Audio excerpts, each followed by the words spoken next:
talaga. I'm Margarita Forres. I'm Jorge Mendez, and the reason why we're here today is we're going to cook Nongshim Shin Ramyun and putting our own version of it.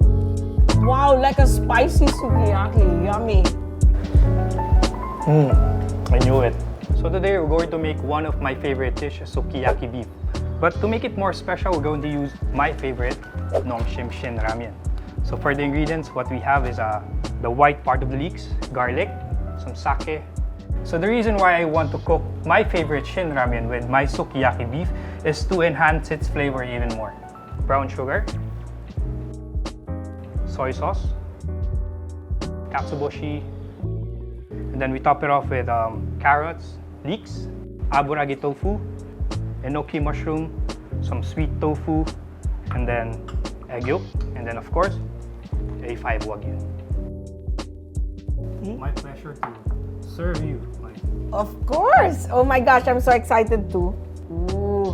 Wow, like a spicy sukiyaki. Yummy. This sukiyaki is nice and spicy because of Nongshim Shin Ramyun.